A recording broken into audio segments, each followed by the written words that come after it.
Арыбаңыз кадырман телекөрүүчүм, назарыңыздарда киномания көрсөтүүсү.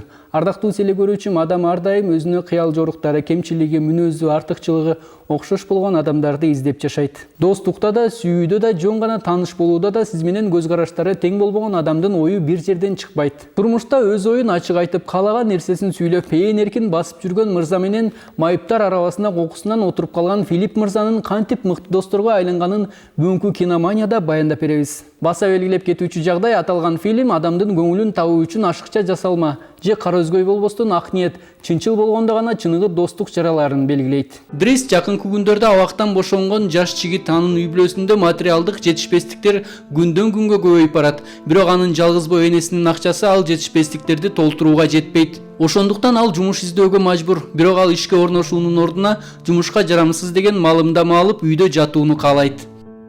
Мне что, шоколадками платить за жилье? За еду? Ах, ну да, конечно. Что это я? Тебя все это не касается.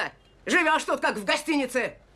Ал эми Филипп көңүлсүз окуядан улам майыптар арабасына отуруп калган орто жаштагы мырза. Ал адамдарды кебетесинен карап туруп гана эмнени каалаганын билип коюу жөндөмү бар. Ал майып болгону менен өмүрүнүн акырына чейин жетерлик байлыгы бар. Классикалык музыка угууну, сейилдөөнү жакшы көрөт. Ал өзүнүн колундагыларга күнүмдүк муктаждыктарын аткарып турууга жардамчы издөөсүнө тапшырма берет. Жумуш издеп келгендердин жүзүнөн калп эле сылык болуп, майыптарга толеранттуу көрүнгөн менен алардын көздөгөнү акча экени айтпаса да белгилүү. Узун тизме кайыктап оюна туура келген жумушчуну таппай баратканда, Дрис аттуу копол сүйлөгөн, оюндагысын ачык айткан жигит кирип келет. Ал мени ишке албасаңар, анда колунан эч нерсе келбейт деген маалымдама жазып берип койгула дейт.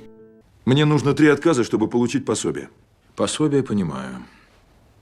И других целей у вас в жизни нет? Да не, есть и другие. Вон одна сидит. Мазовая такая цель. Бир аз бетке чабар, бирок ачык сүйлөгөн Дрис мырзанын мүнөзүн Филипп жактырып калат. Ал өзүнчө шарт коюп сыноо менен анда иштеп турууну суранат. Дрис Филипптин үйүнө келген күндөн баштап анын жашоосу дээрлик 100%га алмашат. Филипп анын жанында өзүн майып эмес, кадимки дени карды соо адамдардай сезет. Анткени Дрис башкалар сыяктуу Филиппти аяп карабай, кадимкидей мамиле жасайт. Ал эми кээде маселелерди чечүүнү өзүнө калтырат. Муну ошентип алар чыныгы доско айланышат. Ну все довольны? Лови. Сначала пристегни, а потом отпускай.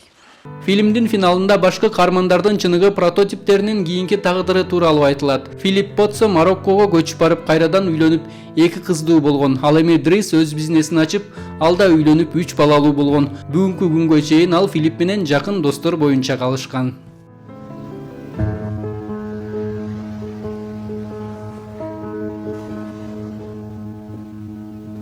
Здравствуйте, Филипп.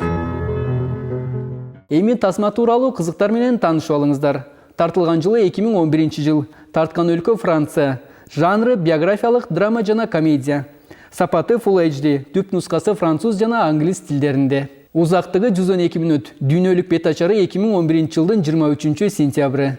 Аталган тасманы Эрик Толедано жана Оливия Накаш тарткан. Алар бул окуя тууралуу Филипп Потсо ди Боргонун китебин окуп, тасма тартууну чечишкен. Сценарий жазууда Филипп менен Абделдин өздөрү менен болгон узак маектер колдонулган. Көптөгөн диалогдор алардын реалдуу жашоосунан алынган. Аталган фильм чыныгы окуядан алынган. Фильм француз аристократы Филипп Потсо ди Боргонун жана анын жардамчысы Абдел Селунун чыныгы жашоосуна негизделип тартылган. Негизги каармандын прототиби фильмди жактырган. Филипп Потсо ди Борго сценарийди жана актерлордун оюн жогору баалаган. Анын айтымында фильм чыныгы жашоосуна караганда жылуураак жана оптимисттик маанайды көрсөткөн. Тасманын мааниси майыптыкты эмес, адамдык мамилени, ишенимди жана достукту биринчи орунга коет. Оор тема болгонуна карабастан фильм юмор аркылуу жашоолгон позитивдүү көз карашты көрсөтөт. Фильм күтүлбөгөн ийгиликке жеткен. 1+1 тасмасы көптөгөн киносайттарда мыкты 250 тасманын катарында өз ордун жоготпой келет. 1+1 тасмасынан кийин франциялык актер Омар Си дүйнөлүк атактуулукка ээ болуп, Цезарь сыйлыгын алган биринчи кара терилүү актер аталган. Фильмдин заманбап ремейктери тартылган. Бул окуя ар кайсы өлкөлөрдө кайрадан тартылып, анын ичинде АКШда The Upside аттуу версиясы тартылган. Ардактуу телекөрүүчүм, мына ушу менен киномания рубрикасы соңуна келип жетти. Кийинки көрсөтүүгө чейин амандыкта көрүшөлү.